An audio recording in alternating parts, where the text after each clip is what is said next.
अस्सलाम वालेकुम dear students and viewers. आज के लेक्चर में हम डिस्टेंस एंड डिस्प्लेसमेंट को मजीद डिस्कस करने जा रहे हैं।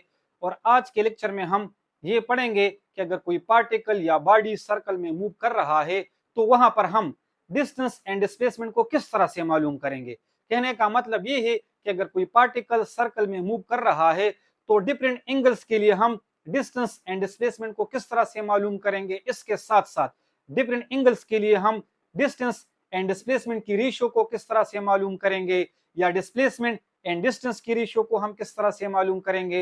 याद रखना स्टूडेंट, आज का लेक्चर डिस्टेंस एंड डिस्प्लेसमेंट के हवाले से इंतहाई इंपॉर्टेंट है, क्योंकि जितने भी conceptual MCQs distance and displacement पर आते हैं तो वो ज्यादातर रिलेटेड होते हैं एक सर्कल के साथ, कि एक सर्कल में अगर कोई पार्टिकल मूव कर रहा है तो वहां पर हम डिस्टेंस एंड डिस्प्लेसमेंट को किस तरह से मालूम करेंगे।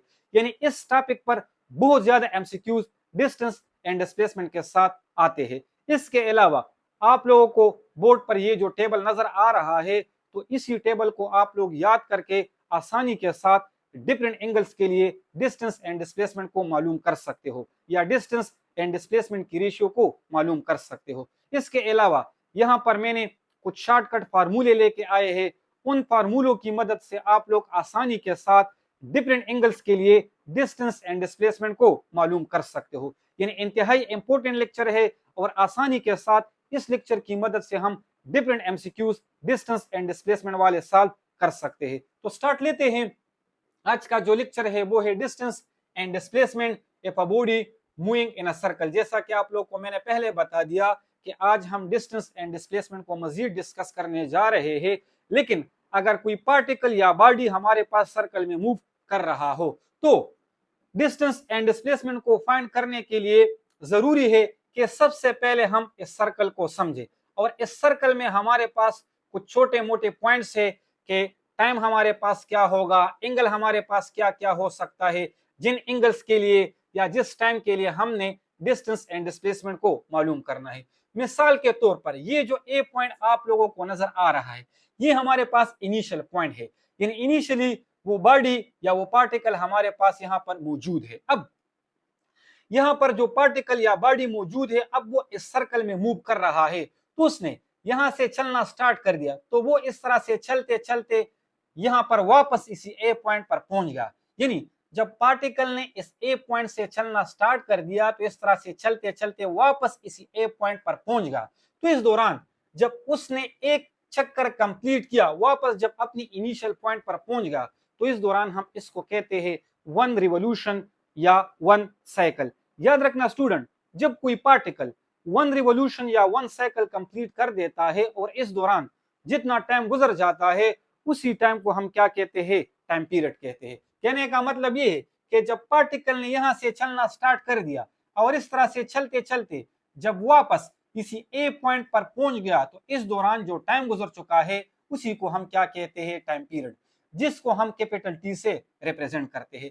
तो सबसे पहले हम टाइम को समझते हैं, यानी टाइम को थोड़ा डिवाइड करते हैं कि डिफरेंट एंगल्स के लिए या डिफरेंट पॉइंट्स के लिए हमारे पास टाइम क्या क्या हो सकता है। जिन पॉइंट्स के लिए हमारे पास एमसीक्यूज आते हैं तो उन पॉइंट्स के लिए हमने टाइम को क्या करना होगा, यहाँ पर डिवाइड करना होगा। तो मैंने इस सर्कल को 4 हिस्सों में डिवाइड कर दिया है, आप लोगों को नजर आ रहा है। अगर पार्टिकल यहां से यहां तक पहुंच जाए तो यहां पर हमारे पास जो टाइम होगा वो टाइम पीरियड के 1/4 टाइम्स के बराबर होगा।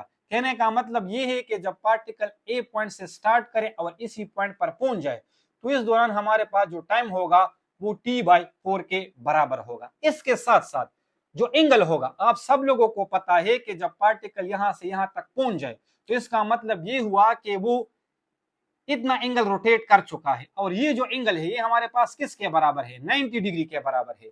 यानी डिग्री में हमारे पास एंगल 90 डिग्री के बराबर होगा और रेडियन में हमारे पास π/2 के बराबर होगा। जब टाइम हमारे पास क्या हो, t/4। इसके अलावा जब पार्टिकल यहाँ की बजाय यहाँ पर पहुंच जाए, यानी यहाँ से वो स्टार्ट करे और यहाँ पर पहुंच जाए, तो इस दौरान हमारे पास जो टाइम होगा वो t/2 के बराबर होगा, यानी टाइम पीरियड के हाफ टाइम्स के बराबर होगा। और जो एंगल होगा वो डिग्री में हमारे पास 180 डिग्री के बराबर होगा, इन रेडियन में हमारे पास 5 रेडियन के बराबर होगा। यानी यहां से लेकर यहां तक ये जो एंगल होगा डिग्री में, ये हमारे पास 180 डिग्री होगा और रेडियन में हमारे पास पाई के बराबर होगा। इसके अलावा जब पार्टिकल यहाँ की बजाय यहाँ पर पहुंच जाए, क्योंकि इन पॉइंट्स के लिए आप लोगों से पूछ सकता है कि डिस्टेंस एंड डिस्प्लेसमेंट क्या हो सकते हैं, ठीक है, इसीलिए हमने इन पॉइंट्स को उठाया है। अगर पार्टिकल यहाँ की बजाय यहाँ पर पहुंच जाए तो इस दौरान हमारे पास जो टाइम होगा वो 3t/4 के बराबर होगा और जो एंगल होगा वो डिग्री में हमारे पास 270 डिग्री के बराबर होगा एंड रेडियन में हमारे पास 3π/2 के बराबर होगा। यानी यहां से लेकर यहां तक ये जो एंगल है ये डिग्री में 270 डिग्री के बराबर होगा एंड रेडियन में हमारे पास 3π/2 के बराबर होगा। अब अगर पार्टिकल यहाँ की बजाय यहाँ पर पहुंच जाए, यानी एक रिवोल्यूशन वो कंप्लीट करे, एक साइकिल कंप्लीट करे, तो जो टाइम होगा वो टाइम पीरियड के बराबर होगा और इस दौरान हमारे पास जो एंगल होगा वो डिग्री में 360 डिग्री के बराबर होगा एंड रेडियन में हमारे पास 2π रेडियन के बराबर होगा। कहने का मतलब ये है कि यहां से लेकर यहां तक ये जो एंगल है डिग्री में ये 360 डिग्री के बराबर होगा और रेडियन में ये हमारे पास 2π रेडियन के बराबर होगा। उम्मीद करता हूं कि इन पॉइंट्स को आप लोग समझ चुके होंगे, क्योंकि इन पॉइंट्स की मदद से अब हम आसानी के साथ डिफरेंट एंगल्स के लिए डिस्टेंस एंड डिस्प्लेसमेंट को मालूम कर सकते हैं। अब वो आप लोगों से पूछ सकते हैं कि अगर टाइम हमारे पास t/4 के बराबर हो, स्टेटमेंट में एमसीक्यूज के स्टेटमेंट में वो आप लोगों से पूछ सकते हैं कि अगर टाइम t/4 के बराबर हो या एंगल हमारे पास 90 डिग्री हो या एंगल हमारे पास π/2 रेडियन हो, तो बताइए यहाँ पर हमारे पास डिस्टेंस कितना हो सकता है। तो इसका मतलब ये हुआ कि पार्टिकल ने इस ए पॉइंट से चलना स्टार्ट कर दिया और इस तरह से जाते जाते इस पॉइंट तक पहुंच गया। अब ये हमारे पास वो एक्चुअल पाथ है, इस पाथ को उस पार्टिकल ने फॉलो किया होगा, तो यही हमारे पास क्या कहलाता है, डिस्टेंस। इस डिस्टेंस को हम किस तरह से मालूम करेंगे, ये डिस्टेंस अब हमारे पास किसके बराबर होगा, जब एंगल 90 डिग्री हो या π/2 रेडियन हो या टाइम के हिसाब से टाइम t/4 के बराबर हो, तो ये डिस्टेंस किसके बराबर होगा। याद रखना स्टूडेंट, अगर टाइम हमारे पास t/4 के बराबर हो तो जो डिस्टेंस होगा वो πr/2 के बराबर होगा। कहने का मतलब ये है कि ये जो डिस्टेंस है अब ये हमारे पास किसके बराबर होगा, πr/2। ये r किस चीज को रिप्रेजेंट कर रहा है, ये r इस सर्कल के, जो भी सर्कल हो उसकी रेडियस को रिप्रेजेंट करेगा। तो कहने का मतलब ये हुआ कि जब पार्टिकल यहां से यहां तक पहुंच गया, इस दौरान हमारे पास जो डिस्टेंस होगा वो बराबर होगा πr/2। ये किस तरह से आया है इसको हम सॉल्व भी करेंगे, लेकिन सॉल्यूशन से पहले अगर आप लोग इस टेबल को याद रखें तो आप लोग आसानी के साथ डायरेक्टली एमसीक्यूज को सॉल्व कर सकते हो। तो देखो स्टूडेंट, यहां पर अगर हम देखें, अब अगर वो आप लोगों से पूछे कि डिस्प्लेसमेंट कितना होगा, यानी अगर पार्टिकल ए से इस पॉइंट तक पहुंच जाए, अगर एंगल 90 डिग्री हो या π/2 रेडियन हो या टाइम इसके बराबर हो, तो वो आप लोगों से पूछ सकते हैं कि डिस्प्लेसमेंट कितना होगा। तो याद रखना स्टूडेंट, इससे पहले लेक्चर में भी मैंने आप लोगों को बता दिया था कि जो डिस्प्लेसमेंट होता है वो इनिशियल और फाइनल पॉइंट्स के बिटवीन जो शॉर्टेस्ट डिस्टेंस होता है उसी को हम डिस्प्लेसमेंट कहते हैं। तो ये अब हमारे पास डिस्प्लेसमेंट बन जाएगा। ये जो स्ट्रेट लाइन आप लोगों को नजर आ रहा है, तो ये इन दो पॉइंट्स के बिटवीन सबसे शॉर्टेस्ट डिस्टेंस है और इसी को हम क्या कहते हैं, इसी को हम डिस्प्लेसमेंट कहते हैं। और इसकी मैग्नीट्यूड को हम सिंबॉलिकली किससे रिप्रेजेंट करते हैं, इसी से रिप्रेजेंट करते हैं। तो ये डिस्प्लेसमेंट किसके बराबर होगा, याद रखना स्टूडेंट, ये डिस्प्लेसमेंट हमारे पास बराबर होगा √2r के। यानी अगर डिस्प्लेसमेंट के बारे में पूछा जाए, ये वाला डिस्प्लेसमेंट होगा फिर, तो ये किसके बराबर होगा, ये √2r के बराबर होगा। किस तरह से आया है इसको हम प्रूव करेंगे। इसके अलावा अगर वो आप लोगों से पूछे कि जो टाइम है वो हमारे पास t/2 के बराबर है या एंगल हमारे पास 180 डिग्री के बराबर है या रेडियन में π रेडियन के बराबर है, तो बताइए डिस्टेंस हमारे पास क्या हो सकता है, वो डिस्टेंस किसके बराबर हो सकता है। तो इस तरह से एमसीक्यूज में वो पूछ सकते हैं। तो देखो स्टूडेंट, इसका मतलब ये हुआ कि पार्टिकल ने जब ए से चलना स्टार्ट कर दिया तो इस तरह से जाते जाते इस पॉइंट की बजाय अब वो यहां पर पहुंच गया, तो ये उसने इक्वल पाथ को फॉलो किया है, उस पार्टिकल ने इसी इक्वल पाथ को फॉलो किया है। अब ये हमारे पास क्या है, ये हमारे पास डिस्टेंस है। तो ये डिस्टेंस हम किस तरह से मालूम करेंगे, ये किसके बराबर होगा, जब एंगल 180 डिग्री हो या π रेडियन हो या टाइम t/2 हो। याद रखना स्टूडेंट, इस दौरान हमारे पास जो डिस्टेंस होगा वो पाई आर के बराबर होगा। उम्मीद करता हूं कि आप लोग समझ चुके होंगे। वो आप लोगों से सेमी सर्कल के बारे में भी पूछ सकता है, क्योंकि इसको हम सेमी सर्कल भी कह सकते हैं। एंगल अगर 180 डिग्री का कहा हो या पाई रेडियन का कहा हो या t/2 का कहा हो या सेमी सर्कल का कहा हो, क्योंकि एक ही बात है, और वो आप लोगों से पूछे कि यहाँ पर हमारे पास डिस्टेंस कितना होगा, तो वो डिस्टेंस हमारे पास बराबर होगा पाई आर के। उम्मीद करता हूं कि यहां तक आप लोग समझ चुके होंगे। इसके अलावा वो आप लोगों से डिस्प्लेसमेंट के बारे में पूछ सकता है। तो अब हमारे पास इनिशियल पॉइंट ये है एंड फाइनल पॉइंट हमारे पास ये है। इन दोनों पॉइंट्स के बिटवीन जो शॉर्टेस्ट डिस्टेंस है, अब वो हमारे पास ये है, ये जो डायमीटर आप लोगों को नजर आ रहा है। तो इसके बारे में भी आप लोगों से पूछ सकता है कि एंगल 180 डिग्री हो या पाई रेडियन हो या टाइम t/2 हो या सेमी सर्कल हो, तो बताइए डिस्प्लेसमेंट कितना होगा। याद रखना स्टूडेंट, इस केस में हमारे पास जो डिस्प्लेसमेंट होगा वो 2r के बराबर होगा। आप इसको डायरेक्टली भी सॉल्व कर सकते हो। किस तरह से? क्योंकि अगर ये डायमीटर है तो आर ये एंड आर ये टोटल हमारे पास क्या बन जाएगा 2r। लेकिन डिफरेंट एंगल्स के लिए हम किस तरह से आसानी के साथ सॉल्व कर सकते हैं, क्योंकि बास एंगल से फिर हमारे लिए डिस्प्लेसमेंट को मालूम करना मुश्किल हो जाता है। तो इसको फिर आप लोगों ने याद रखना होगा या फिर इन फॉर्मूलों की मदद से हम इसको सॉल्व भी कर सकते हैं। अब इसके अलावा अगर वो आप लोगों से पूछे कि जो टाइम है वो हमारे पास बराबर है 3t/4 के, या एंगल हमारे पास कितना है 270 डिग्री, या रीडियन में हमारे पास एंगल कितना है 3π/2, तो बताइए डिस्टेंस कितना हो सकता है। एमसीक्यूज में वो आप लोगों से पूछ सकते हैं। तो इस केस में हमारे पास जो डिस्टेंस होगा वो किसके बराबर होगा, वो बराबर होगा 3πr डिवाइडेड बाय 2। किस तरह से? यहां पर देखो, इस केस में हमारे पास जो डिस्टेंस होगा वो ये होगा। पार्टिकल यहां से चलना स्टार्ट किया होगा और यहाँ की बजाय वो यहां तक पहुंच गया होगा, तो ये वाला हमारे पास इक्वल पाथ होगा, यानी डिस्टेंस होगा। तो ये डिस्टेंस किसके बराबर होगा? ये डिस्टेंस हमारे पास बराबर होगा 3πr डिवाइडेड बाय 2 के। लेकिन अगर वो आप लोगों से डिस्प्लेसमेंट के बारे में पूछे, कंडीशन यही हो कि टाइम 3t/4 एंगल 270 डिग्री और 3π/2 रेडियन, तो बताइए डिस्प्लेसमेंट कितना हो सकता है। तो ये अब हमारे पास फाइनल पॉइंट है, पोजीशन है, ये इनिशियल है। तो इन दोनों पॉइंट के बिटवीन जो शॉर्टेस्ट डिस्टेंस है वो अब ये है। यही हमारे पास इस केस में क्या होगा, डिस्प्लेसमेंट होगा।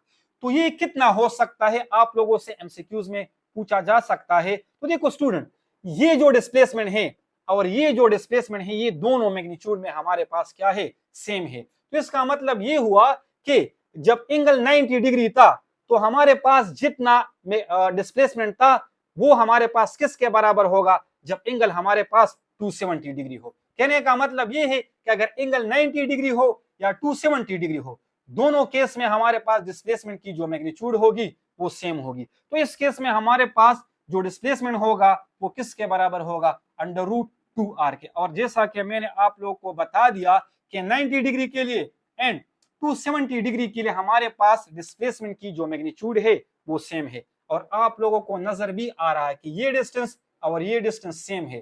तो 90 डिग्री एंड 270 डिग्री एंगल्स के लिए हमारे पास जो डिस्प्लेसमेंट होगा वो सेम होगा। उम्मीद करता हूं कि यहां तक आप लोग समझ चुके होंगे। अब डिस्कस करते हैं पॉइंट नंबर 4 को, यानी अगर पार्टिकल यहां की बजाय यहां पर पहुंच जाए, वापस अपनी इनिशियल पोजीशन पर पहुंच जाए, तो इस दौरान ये हमारे पास इनिशियल पोजीशन भी होगा और फाइनल पोजीशन भी होगा। तो जो टाइम होगा वो किसके बराबर होगा, टाइम पीरियड के, और एंगल 360 डिग्री या 2π रेडियन। और आप लोगों से पूछे कि इस दौरान हमारे पास डिस्टेंस क्या हो सकता है, यानी अगर टाइम पीरियड के बराबर हो या एंगल हमारे पास 360 डिग्री हो या 2π रेडियन हो, या आप लोगों से डायरेक्टली पूछे कि हमारे पास 1 रिवॉल्यूशन हो या 1 साइकिल हो, तो इस दौरान हमारे पास जो डिस्प्लेसमेंट होगा या डिस्टेंस होगा वो क्या हो सकता है। तो देखो स्टूडेंट, जो डिस्टेंस होगा अब वो हमारे पास ये होगा, और ये जो डिस्टेंस है क्योंकि पार्टिकल ने इस पाथ को फॉलो किया होगा, और ये जो डिस्टेंस है अब ये हमारे पास एक सरकमफ्रेंस है। क्लियर? तो इस केस में हमारे पास जो डिस्टेंस होगा वो सरकमफ्रेंस के बराबर होगा। तो वो किसके बराबर, 2πr, और इसी को हम सरकमफ्रेंस भी कहते हैं। कहने का मतलब ये हुआ कि जब 1 कंप्लीट रिवॉल्यूशन या साइकिल या 360 डिग्री या 2π रेडियन या टाइम पीरियड की बात की जाए और आप लोगों से पूछे कि यहाँ पर हमारे पास जो डिस्टेंस होगा वो किसके बराबर होगा, तो आप लोगों को पता होना चाहिए कि वो 2 पाई r के बराबर होगा, या वो वहां पर ऑप्शन में सरकमफ्रेंस भी दे सकते हैं। तो आपको पता होना चाहिए कि इस केस में हमारे पास जो डिस्टेंस होगा वो सरकमफ्रेंस के ही बराबर होगा। अब यहाँ पर डिस्प्लेसमेंट कितना होगा? अगर पार्टिकल यहाँ पर पहुंच गया हो तो इनिशियल पॉइंट भी ये है, इनिशियल पोजीशन भी ये है और फाइनल पोजीशन भी हमारे पास ये है। तो इन दोनों पॉइंट्स के बिटवीन हमारे पास जो शॉर्टेस्ट डिस्टेंस है या जो डिस्टेंस है वो किसके बराबर है? वो तो जीरो है। यानी अगर इनिशियल और फाइनल पोजीशन सेम हो तो इस केस में हमारे पास जो डिस्प्लेसमेंट होता है वो जीरो के बराबर होता है। और इसको मैंने इससे पहले लेक्चर में भी डिटेल के साथ एक्सप्लेन किया। तो याद रखना स्टूडेंट, इस केस में हमारे पास जो डिस्प्लेसमेंट होगा वो जीरो के बराबर होगा। जब 1 रिवॉल्यूशन या 1 साइकिल या 360 डिग्री या 2 पाई रेडियन या टाइम पीरियड के बारे में कहें तो इस केस में हमारे पास जो डिस्प्लेसमेंट होगा वो जीरो के बराबर होगा। अब वो आप लोगों से पूछ सकते हैं कि आप लोग डिस्टेंस एंड डिस्प्लेसमेंट की मैग्नीट्यूड की रेशियो को निकालो। अगर वो आप लोगों से पूछे कि टाइम हमारे पास कितना है, t/4 के बराबर है, या एंगल हमारे पास 90 डिग्री है, या हमारे पास π/2 रेडियन के बराबर है, तो बताइए इस केस में हमारे पास डिस्टेंस एंड डिस्प्लेसमेंट की रेशियो क्या हो सकती है? तो अगर आप लोगों को ये वैल्यूज याद हो तो आप लोग आसानी के साथ इस एंगल्स के लिए डिस्टेंस एंड डिस्प्लेसमेंट की रेशियो को निकाल सकते हो। तो आप लोगों ने करना क्या होगा, डिस्टेंस को डिस्प्लेसमेंट पर डिवाइड करना होगा। जब हम डिस्टेंस को डिस्प्लेसमेंट पर डिवाइड करेंगे तो इससे हमें क्या मिलेगा, पाई डिवाइडेड बाय 2√2। तो ये हमारे पास क्या बन जाएगी, रेशियो बन जाएगी। तो इस तरह से भी एमसीक्यूज में वो आप लोगों से पूछ सकते हैं, आप लोग को पता होना चाहिए, इस तरह के एमसीक्यूज भी आ सकते हैं। या अगर वो आप लोगों से पूछे कि टाइम हमारे पास t/2 के बराबर हो, या एंगल 180 डिग्री हो, या पाई रेडियन हो, या सेमी सर्कल हो, तो इस दौरान डिस्टेंस एंड डिस्प्लेसमेंट की रेशियो क्या हो सकती है? तो हमें पता है डिस्टेंस इसके बराबर, डिस्प्लेसमेंट इसके बराबर। अगर डिस्टेंस को हम डिस्प्लेसमेंट पर डिवाइड करेंगे तो हमें π/2 मिल जाएगा। तो इस केस में हमारे पास जो रेशियो होगी वो π/2 के बराबर होगी। या अगर वो आप लोगों से पूछे कि टाइम 3t/4 या एंगल 270 डिग्री हो या 3π/2 रेडियन हो, तो बताइए डिस्टेंस एंड डिस्प्लेसमेंट की रेशियो क्या हो सकती है? तो अगर आप लोगों को ये वैल्यूज याद हो, आप लोगों ने डिस्टेंस को डिस्प्लेसमेंट पर डिवाइड करना होगा, तो यहाँ पर हमें जो रेशियो मिलेगी वो किसके बराबर होगी, 3 पाई डिवाइडेड बाय 2√2। उम्मीद करता हूं कि यहां तक आप लोग समझ चुके होंगे। इसके अलावा अगर वो आप लोगों से पूछे कि एंगल हमारे पास 360 डिग्री हो, या 2 पाई रेडियन हो, या टाइम पीरियड के बराबर हो, या पर 1 कंप्लीट रिवॉल्यूशन, या पर 1 साइकिल, तो आप लोगों से अगर वो पूछे कि इसके लिए अब डिस्टेंस एंड डिस्प्लेसमेंट की रेशियो क्या हो सकती है, तो आप लोगों ने करना क्या है, आप लोगों ने डिस्टेंस को डिस्प्लेसमेंट पर डिवाइड करना होगा। Anything divided by 0 is equal to infinity, यानी इनफाइनाइट। तो जब हम 2 पाई r को 0 पर डिवाइड करेंगे, इससे हमें इनफाइनाइट यानी इन्फिनिटी ही मिलेगी। तो इस केस में हमारे पास जो करेक्ट ऑप्शन होगा वो इनफाइनाइट होगा। उम्मीद करता हूं कि यहां तक आप लोग समझ चुके होंगे। इसके अलावा वो आप लोगों से इसका उल्टा भी पूछ सकते हैं कि आप लोग डिस्प्लेसमेंट एंड डिस्टेंस की रेशियो को निकाले। तो फिर आप लोगों ने करना क्या होगा, अगर इसको आप लोगों ने याद किया हो तो इसको आप लोगों ने फिर उल्टा करना होगा, यानी 2√2 डिवाइडेड बाय पाई। अगर वो आप लोगों से t/2 के लिए पूछे, या 180 डिग्री या पाई रेडियन के लिए पूछे, और आप लोगों से कहे कि डिस्टेंस एंड डिस्प्लेसमेंट की डिस्प्लेसमेंट एंड डिस्टेंस की रेशियो को निकाले, तो फिर वो किसके बराबर होगा, 2 डिवाइडेड बाय पाई। इसके अलावा अगर वो आप लोगों से 270 डिग्री या 3π/2 या 3t/4 टाइम के लिए कहे कि डिस्प्लेसमेंट एंड डिस्टेंस की रेशियो को निकाले, तो आप लोगों ने इसको उल्टा करना होगा, 2√2 डिवाइडेड बाय 3 पाई। अगर आप लोगों को ये याद हो तो फिर आप लोगों ने डिस्प्लेसमेंट को डिस्टेंस पर डिवाइड करना होगा और इससे हमें ये मिल जाएगा। इसके अलावा अगर वो आप लोगों से 360 या 2 पाई रेडियन के लिए पूछे, या टाइम पीरियड के लिए पूछे, या पर 1 साइकिल, पर 1 रिवॉल्यूशन के डिस्प्लेसमेंट एंड डिस्टेंस की रेशियो क्या हो सकती है, तो फिर आप लोगों ने करना क्या है, आप लोगों ने डिस्प्लेसमेंट को डिस्टेंस पर डिवाइड करना होगा। जब भी हम 0 को किसी भी नंबर पर डिवाइड करते हैं तो उससे हमें 0 ही मिलता है। तो इस केस में हमारे पास जो रेशियो होगा वो 0 के बराबर होगा। उम्मीद करता हूं कि यहां तक आप लोग समझ चुके होंगे। अगर आप लोगों ने इस टेबल को याद किया तो आप लोग आसानी के साथ डिफरेंट एंगल्स के लिए डिस्टेंस एंड डिस्प्लेसमेंट को मालूम कर सकते हो, और डिस्टेंस एंड डिस्प्लेसमेंट या डिस्प्लेसमेंट एंड डिस्टेंस की रेशियो को भी मालूम कर सकते हो। इसके अलावा अगर आप लोगों को ये टेबल याद ना हो या आप लोग भूल चुके हो, तो फिर आप लोग इन फार्मूलों को यूज करके, इन फार्मूले की मदद से आप लोग आसानी के साथ डिस्टेंस एंड डिस्प्लेसमेंट को मालूम कर सकते हो। किस तरह से, यहां पर देखो, shortcut if angle is given in degree, अगर एंगल को उन्होंने डिग्री में दिया हो, जैसा कि 90 डिग्री, 180 डिग्री, 270 डिग्री या 360 डिग्री, तो इस केस में आप लोगों ने डिस्टेंस के लिए ये वाला इक्वेशन यूज करना होगा। तो डिस्टेंस के लिए हमारे पास जो शॉर्टकट फार्मूला है वो ये है, इसकी मदद से हम आसानी के साथ डिफरेंट एंगल्स के लिए डिस्टेंस को मालूम कर सकते हैं। लेकिन अगर एंगल हमारे पास किस में गिवन हो, डिग्री में गिवन हो, तो इस फार्मूले की मदद से हम आसानी के साथ डिस्टेंस को मालूम कर सकते हैं। लेकिन अगर वो आप लोगों से डिस्प्लेसमेंट के बारे में पूछे, ये जो मॉडुलस और डी, इसके ऊपर आप लोग को एरो का निशान नजर आ रहा है, तो ये डिस्प्लेसमेंट की मैग्नीट्यूड को रिप्रेजेंट कर रहा है। तो डिस्प्लेसमेंट के लिए हमारे पास फार्मूला क्या है, r√2 multiply 1 minus cos theta, जिसको मैंने इक्वेशन 2 कहा। ये अब हमारे पास डिस्प्लेसमेंट के लिए शॉर्टकट फार्मूला है, इसकी मदद से हम डिस्प्लेसमेंट को मालूम कर सकते हैं। लेकिन अगर एंगल डिग्री में गिवन हो, तो तब इन दोनों फार्मूलों को याद करके आप लोग आसानी के साथ किसी भी एंगल से डिस्टेंस एंड डिस्प्लेसमेंट को मालूम कर सकते हो, चाहे वो 45 डिग्री क्यों ना हो, चाहे वो 30 डिग्री क्यों ना हो, चाहे वो 60 डिग्री क्यों ना हो, क्योंकि इनके बारे में भी वो आप लोगों से पूछ सकते हैं और इनकी वैल्यूज आप लोगों को याद होनी चाहिए। मैंने पहले भी आप लोग को बार बार बताया है। तो चलो ट्राई करते हैं कि किस तरह से हम इसकी मदद से डिस्टेंस एंड डिस्प्लेसमेंट को मालूम कर सकते हैं। सिर्फ एक के लिए मैं करता हूं, बाकी आप लोग खुद इस पर ट्राई करें। देखो स्टूडेंट, अगर एंगल हमारे पास क्या हो, 90 डिग्री हो, और हमने अगर डिस्टेंस को निकालना हो, तो किस तरह से इस फार्मूले को यूज करके हम डिस्टेंस को निकाल सकते हैं। तो यहां पर देखो, डिस्टेंस के लिए फार्मूला क्या है, s is equal to 2 pi r divided by 360 degree multiply, यहां पर एंगल उन्होंने कितना गिवन में दिया हो, 90 डिग्री, और डिग्री में गिवन दिया हो, तो वो वैल्यू, वो एंगल आप लोगों ने यहां पर पुट करना होगा। तो एंगल कितना अगर गिवन में दिया हो, 90 डिग्री। अब अगर हम यहां पर देखें तो 0 को हम 0 के साथ कैंसिल कर सकते हैं, 9 और इसको भी हम कैंसिल कर सकते हैं, इससे हमें 4 मिलेगा।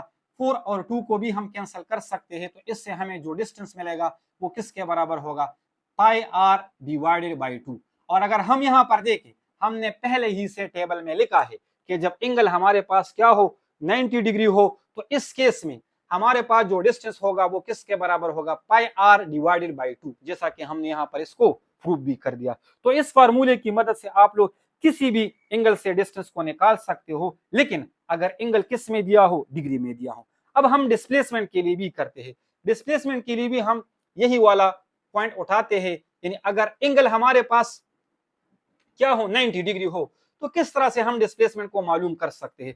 फिर हमने इस फार्मूले को यूज करना होगा। तो यहां पर देखो, मैं डायरेक्ट ही कर रहा हूं। फार्मूला हमारे पास क्या है, r √2 1 माइनस cos, एंगल अब कितना गिवन में दिया है, 90 डिग्री। अगर 90 डिग्री के लिए हो, तो देखो स्टूडेंट, r अपनी जगह पर आ जाएगा, 2 भी अपनी जगह पर आ जाएगा, 1 भी अपनी जगह पर, एंड जो cos 90 डिग्री है ये 0 के बराबर होता है। cos 90 डिग्री किसके बराबर, 0 के बराबर। अब अगर हम मजीद यहां पर देखें, तो 1 से अगर हम 0 को माइनस करेंगे तो हमें 1 ही मिलेगा, अगर 2 को मल्टीप्लाई करेंगे तो हमें क्या मिलेगा, √2 ही मिलेगा। इसका मतलब ये है कि हमारे पास जो आंसर आ चुका है वो √2r ही आ चुका है। हम इसको इस तरह से लिख सकते हैं। तो हमने यहां पर देखा था, जब एंगल हमारे पास 90 डिग्री था, तो डिस्प्लेसमेंट किसके बराबर था, √2r, और यहां पर भी हमारे पास जो डिस्प्लेसमेंट आ चुका है वो √2r आ चुका है। तो इस फार्मूले की मदद से आप लोग आसानी के साथ किसी भी एंगल से डिस्प्लेसमेंट को मालूम कर सकते हो। लेकिन मैं बार बार बता रहा हूं, लेकिन एंगल हमारे पास किस में गिवन हो, डिग्री में गिवन हो। तो अगर एंगल डिग्री में गिवन हो, तो आप लोग डिस्टेंस इस फार्मूले की मदद से निकाल सकते हो और डिस्प्लेसमेंट इस फार्मूले की मदद से निकाल सकते हो। बाकी के लिए आप लोग खुद करें, खुद ट्राई करें, आप लोग का प्रैक्टिस भी हो जाएगा। लेकिन इन फार्मूलों की मदद से हम आसानी के साथ डिस्टेंस एंड डिस्प्लेसमेंट को मालूम कर सकते हैं। अब इसके अलावा अगर एंगल उन्होंने रेडियन में दिया हो, 90 डिग्री की बजाय अगर उन्होंने एंगल रेडियन में दिया हो, जैसा कि पाई बाई 2 रेडियन, फिर आप लोगों ने डिस्टेंस एंड डिस्प्लेसमेंट के लिए कौन से फार्मूले को यूज करना होगा। तो यहाँ पर देखो स्टूडेंट, ये शॉर्टकट फार्मूला आप लोग को डिस्प्लेसमेंट डिस्टेंस के लिए नजर आ रहा है और ये जो शॉर्टकट फार्मूला है ये डिस्प्लेसमेंट के लिए है। लेकिन इन दोनों फार्मूलों को आप लोगों ने कब यूज करना होगा, जब एंगल हमारे पास किस में हो, रेडियन में हो। ये डिग्री के लिए है, ये दोनों रेडियन के लिए है। अगर एंगल रेडियन में हो तो फिर आप लोगों ने इस फार्मूले को यूज करके डिस्टेंस को आप लोग आसानी के साथ निकाल सकते हो। तो चलो ट्राई करते हैं इस पर भी। सबसे पहले हम डिस्टेंस के लिए करते हैं S is equal to r theta और इसी पॉइंट को उठाते हैं। अगर एंगल रेडियन में हमारे पास कितना हो, पाई बाई 2, तो आप लोगों ने करना क्या होगा, थीटा की जगह पर आप लोगों ने पाई बाई 2 को पुट करना होगा, आर अपनी जगह पर। अब एंगल रेडियन में गिवन में है तो वो किसके बराबर है, पाई बाई 2। अगर मल्टीप्लाई करेंगे तो इससे हमें क्या मिलेगा, पाई आर डिवाइडेड बाई 2। और हमने यहाँ पर देखा कि जब हमारे पास एंगल रेडियन में पाई बाई 2 के बराबर था तो डिस्टेंस किसके बराबर आया था, पाई आर डिवाइडेड बाई 2। यहां से भी हमें क्या मिला, पाई आर डिवाइडेड बाई 2। तो इसका मतलब ये हुआ कि अगर एंगल रेडियन में दिया हो तो आप लोग इस फार्मूले को यूज करके आसानी के साथ डिस्टेंस को निकाल सकते हो। बिल्कुल इसी तरह से अगर एंगल रेडियन में दिया हो तो आप इस फार्मूले को यूज करके आप लोग डिस्प्लेसमेंट को भी निकाल सकते हो। किस तरह से, यहां पर देखो, अब डिस्प्लेसमेंट के लिए करते हैं। तो डिस्प्लेसमेंट हमारे पास किसके बराबर, फार्मूला क्या है, फार्मूला हमारे पास है 2r साइन थीटा। अब यहां पर जो एंगल है अगर वो रेडियन में दिया हो तो वो कितना है, पाई बाई 2 डिवाइडेड बाई 2। इसको हम इस तरह से कर सकते हैं कि 2r साइन, इससे हमें क्या मिलेगा, 2 नीचे आ जाएगा, ये आ जाएगा पाई बाई 4। याद रखना स्टूडेंट, ये जो साइन 5 बाई 4 है ये किसके बराबर होता है, ये 45 डिग्री के बराबर होता है। क्लियर। तो साइन 45 डिग्री की अगर हम बात करें तो 2r अपनी जगह पर, और जो साइन 45 डिग्री है ये हमारे पास बराबर होता है 1 डिवाइडेड बाई अंडर रूट 2 के। इनकी वैल्यूज को आप लोगों ने याद रखना होगा, मैं पहले भी बता चुका हूं क्योंकि वहां पर कैलकुलेटर अलाउड नहीं है। अब इसके बाद अगर हम यहां पर देखें, मैं इसको इस तरह से लिख सकता हूं, इस 2 को under root 2 multiply under root 2 and r divided by नीचे क्या है, अंडर रूट 2। इस 2 को हम इस तरह से लिख सकते हैं क्योंकि इसको अगर हम मल्टीप्लाई करें वापस हमें 2 मिल सकता है। तो एक अंडर रूट 2 एक अंडर रूट 2 के साथ कैंसिल हो जाएगा, हमारे पास फाइनल रिजल्ट क्या रह जाएगा, फाइनल रिजल्ट रह जाएगा अंडर रूट 2 r। तो हमने देखा कि जब एंगल हमारे पास रेडियन में पाई बाई 2 के बराबर था तो इस केस में हमारे पास जो डिस्प्लेसमेंट होगा वो किसके बराबर होगा, अंडर रूट 2r के। और यहाँ पर भी हमारे पास जो डिस्प्लेसमेंट है वो कितना है, अंडर रूट 2r। उम्मीद करता हूं कि यहाँ तक आप लोग समझ चुके होंगे। बाकी एंगल्स के लिए आप लोग खुद ट्राई करें। तो इंतहाई इंपॉर्टेंट लेक्चर था, मैं पहले भी आप लोग को बता चुका हूं कि ये लेक्चर इंतहाई इंपॉर्टेंट है। डिस्टेंस एंड डिस्प्लेसमेंट के साथ जितने भी रिलेटेड कंसेप्चुअल एमसीक्यूज आते हैं तो वो ज्यादातर इस लेक्चर के साथ रिलेटेड होते हैं। यानी अगर कोई पार्टिकल सर्कल में मूव कर रहा है तो वहां पर हम डिस्टेंस एंड डिस्प्लेसमेंट किस तरह से मालूम कर सकते हैं, इन्हीं कॉन्सेप्ट्स के साथ ज्यादातर एमसीक्यूज आ सकते हैं। याद रखना स्टूडेंट, इसके अलावा क्योंकि यहाँ पर ये मैंने 90 degree 180 degree 270 degree and 360 degree के लिए एक्सप्लेन किया, आप लोग इसको 30 डिग्री के लिए भी कर सकते हो कि अगर पार्टिकल यहां से यहां तक पहुंच जाए, एंगल कितना हो 30 डिग्री हो, या यहां तक पहुंच जाए एंगल कितना हो 45 डिग्री हो या 60 डिग्री हो, तो आप उनको भी आसानी के साथ सॉल्व करके आप डिस्टेंस एंड डिस्प्लेसमेंट को मालूम कर सकते हो। लेकिन फिर आप लोगों ने इस टेबल की बजाय इन फार्मूलों को यूज करना होगा। इस फार्मूले की मदद से फिर आप लोग आसानी के साथ 30 डिग्री 45 डिग्री एंड 60 डिग्री से भी डिस्टेंस को मालूम कर सकते हो। और इस फार्मूले की मदद से आप लोग डिस्प्लेसमेंट को मालूम कर सकते हो। अगर एंगल हमारे पास 30 डिग्री हो या 45 डिग्री हो या 60 डिग्री हो तो आप लोग इस फार्मूले की मदद से डिस्प्लेसमेंट को भी मालूम कर सकते हैं।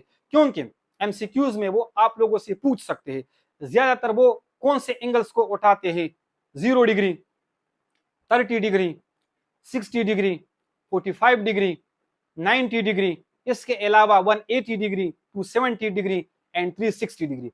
तो इनकी वैल्यूज को आप लोगों ने याद रखना होगा और आसानी के साथ इन फार्मूले की मदद से आप लोग इन डिफरेंट एंगल से डिस्टेंस एंड डिस्प्लेसमेंट को मालूम कर सकते हो। उम्मीद करता हूं कि आज के लेक्चर को आप लोग अच्छे तरीके से समझ चुके होंगे। इंशाल्लाह मिलते हैं नेक्स्ट वीडियो में।